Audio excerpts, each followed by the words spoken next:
إن أهلي، أهلي أنا يعني أهلي أهلك جميعا، إن أهلي للعلا زادوا شموخا مثل طود ما بريح قد تأثر. إن أهلي علموا الأجيال دوما أن يقولوا ليس منا من تأخر.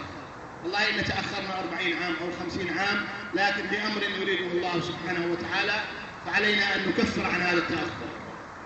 إن أهلي سطروا التاريخ نورا وامتطوا صهوات مجد ما تنكر. أيها التاريخ أمهلنا رويدا، إن تأخرنا فأبطال ستظهر. ظهرت الأبطال الحمد لله رب العالمين.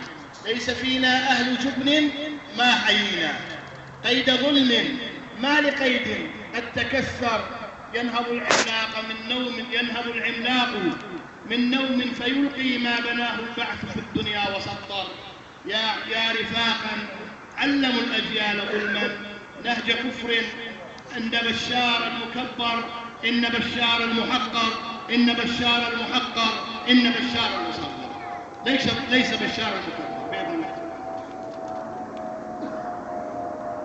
هذه القصيدة طبعا احنا كان عندنا في سوريا كذبتان عظيمتان. أما الكذبة الأولى فهي الزعيم الخالد الذي لا يموت، فأخذه الله على حين غرة فقتله شر قتله. فمن يريد أن يسألني أين يخلد حافظ الأسد، فأقول له بإذن الله سبحانه وتعالى إنه خالد في جهنم.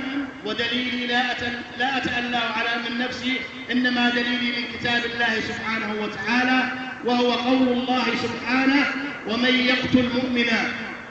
يقتل مؤمنا متعمدا فجزاؤه جهنم خالدا فيها.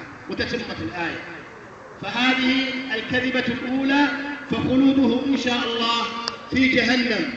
أما الكذبة الثانية فهي مطية ظهر الحمار التي ركب عليها النصيريون وركب عليها البعثيون وامتطوا ظهورنا منذ عام 63 إلى الآن بالحزب الواحد، الحزب الحاكم. فأقول في هذه القصيدة: سأكتب للحقيقة كل شعر وأظهر للورى آلام قدري، فإني إن أقول فكل قولي صحيح لست كذابا لصدري. فيا هذا أرحنا من هراء نظام البعث في كفن أتدري، وصار البعث مركوبا حمارا ويركبه الرئيس بدون فخر. مثل واحد يركب الحمار يضربه برجلين، ويركله الرئيس بكل رجل فيمشي دون إظهار بضجر. فأين البعث ذو قيم عظام؟ وكيف النار يا بعثي بصدري. يحرقون الناس بالسكارات، يحرقون الناس بالنار، يقلعوا الأظفار، يفعل بالعيون، يفعل ما يفعل من الفاحشة في الرجال والنساء.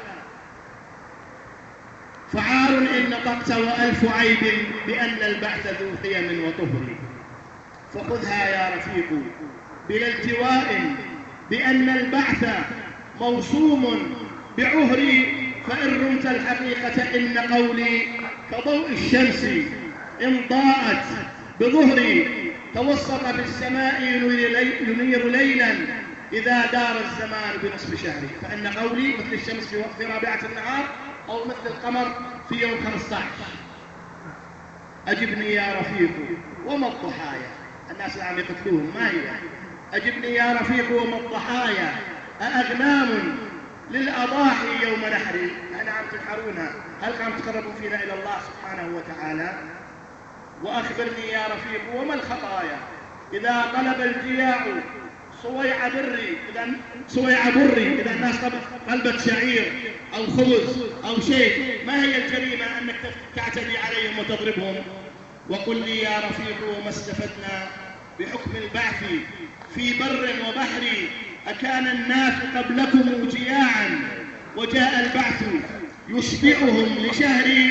وكنا قبل بعثكم كرام. كنا وكنا تفضل أبو حسين. وكنا قبل بعثكم كراما، ولحم الضأن للأضياف نقري. كان أي واحد من أهل الريف من أهل المدينة إذا جاءه ضيف يذبح الخروف وكأنه ما فعل شيئا. وصار اللحم كالعنقاء حلما وغولا خافه أبناء فقري، فأنتم يا رفاق إلى افتراء جراد قد أضاع ربيع عمري. فتوبوا يا رفاق من الرزايا وقولوا الحق مقرونا بخير، فهيا سارعوا دون انتظار، وشدوا أزر أحرار لبدر، وصولوا مثل مرغام بساحل على الأغنام يضربها بظفر. فأنتم أخوتي أهلي وسيفي، إذا دارت رعاها بعد فجري، فيوما سوف يفرحنا انتصار ونرفع بالعلا